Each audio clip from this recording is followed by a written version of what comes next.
ನೋಡಿ, ರೇಷನ್ನಲ್ಲಿ ಗೋಧಿ ಕೊಡ್ತಾರಲ್ಲ, ಈ ಗೋಧಿಯನ್ನು ಸೇವಿಸಿದ ಮೇಲೆ ಜನಗಳಿಗೆ ಕೂದಲು ಉದುರುವ ಸಮಸ್ಯೆ ಆಗಿದೆ ಅಂತ ಹೇಳಿ ಎಲ್ಲಿ ಒಂದು ರೀತಿ ಒಂದು ಆಘಾತಕಾರಿ ವರದಿ ಇದು.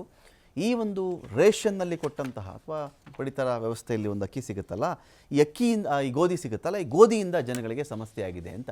ಈ ಗೋಧಿಯಲ್ಲಿ ಒಂದು ಹಾನಿಕಾರಕವಾಗಿರತಕ್ಕಂಥ ರಾಸಾಯನಿಕ ಇಲ್ಲಿ ಪತ್ತೆಯಾಗಿದೆ. ಈ ಒಂದು ರಾಸಾಯನಿಕದ ಕಾರಣದಿಂದಾಗಿ ಇಲ್ಲಿ ಜನಗಳಿಗೆ ಕೂದಲು ಉದುರುತ್ತಾ ಇದೆ ಅಂತ ಮಹಾರಾಷ್ಟ್ರದ ಗ್ರಾಮಸ್ಥರ ಕೂದಲು ಉದುರುವಂಥ ಸಮಸ್ಯೆಗೆ ಕೊನೆಗೂ ಕಾರಣ ಪತ್ತೆಯಾಗಿದೆ. ಪಂಜಾಬ್ ಮತ್ತು ಹರಿಯಾಣದ ಕಡೆಯಿಂದ ಈ ಒಂದು ಪಡಿತರ ವ್ಯವಸ್ಥೆಯ ಮೂಲಕ ಪೂರೈಕೆಯಾಗಿರುವ ಗೋಧಿಯಿಂದ ಈ ಸಮಸ್ಯೆ ಆಗಿದೆ. ಬುಲ್ದಾನ ಜಿಲ್ಲೆಯ 18 ಹಳ್ಳಿಗಳಲ್ಲಿ ಜನರಲ್ಲಿ ಇದ್ದಕ್ಕಿದ್ದಂತೆ ಚಿಕ್ಕ ವಯಸ್ಸವರಾದರೂ ಅಷ್ಟೇ, ದೊಡ್ಡವರಾದರೂ ಅಷ್ಟೇ, ವಯಸ್ಸಾಗಿರೋರಾದರೂ ಅಷ್ಟೇ, ಈ ಗೋಧಿ ತಿಂದ ಮೇಲೆ ಎಲ್ರಿಗೂ ಕೂಡ ಕೂದಲು ಉದುರಕ್ಕೆ ಶುರುವಾಯಿತು. ಜನಗಳಿಗೆ ಗೋಧಿ ಮೇಲೆ ಅನುಮಾನ ಇರಲಿಲ್ಲ.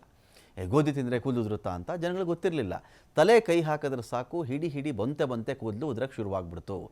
ಏನಾಯಿತು ಅಂಥೇಳಿ ಜನ ತಲೆ ಕೆಡ್ಸ್ಕೊಳಕ್ಕೆ ಶುರುವಾದರು.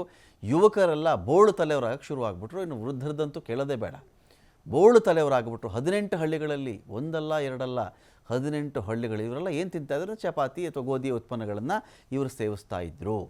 ಆಮೇಲೆಲ್ಲ ಚೆಕ್ ಮಾಡಿದಾಗ ಗೋಧಿಯಲ್ಲಿ ಒಂದು ಈ ರೀತಿ ಕೂದಲು ಉದುರುವಂತಹ ಒಂದು ಅಪಾಯಕಾರಿಯಾದಂಥ ಒಂದು ರಾಸಾಯನಿಕ ಅಂಶ ಇಲ್ಲಿ ಪತ್ತೆಯಾಗಿದೆ. ಅದನ್ನು ಇದೀಗ ಒಂದು ರೀತಿ ಅದನ್ನು ಪತ್ತೆ ಹಚ್ಚಿದ್ದಾರೆ.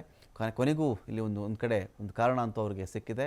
ಏನು ಕಾರಣ ಅಂತ ಹೇಳಿ, ಒಂದು ಅಪಾಯಕಾರಿ ರಾಸಾಯನಿಕ ಈ ಗೋಧಿಯಲ್ಲಿತ್ತು ಅಂಥೇಳಿ. ಗೋಧಿ ಇಳುವರಿ ಜಾಸ್ತಿ ಬರಲಿ ಅಂತಾನೋ, ಅದಕ್ಕೆ ಒಂದು ಔಷಧವನ್ನು ಸಿಂಪಡಣೆ ಮಾಡಿದ್ರು, ಗೊಬ್ಬರನೋ, ಸೊ ಎಲ್ಲ ಒಂದು ಕಾರಣಗಳನ್ನು ಇದೀಗ ಪತ್ತೆ ಹಚ್ಚಿಕೊಂಡು ಈ ಅಪಾಯಕಾರಿಯಾಗಿರ್ತಕ್ಕಂಥ ಸೆಲೆನಿಯಂ ಅಂಶ ಅಪಾಯಕಾರಿ ಮಟ್ಟದಲ್ಲಿತ್ತು. ಹಾಗಾಗಿ ಇದು ಕೂದಲು ಉದುರ್ತಾ ಇತ್ತು ಅಂತ ಹೇಳಿ ಇದೀಗ ಗೊತ್ತಾಗಿದೆ.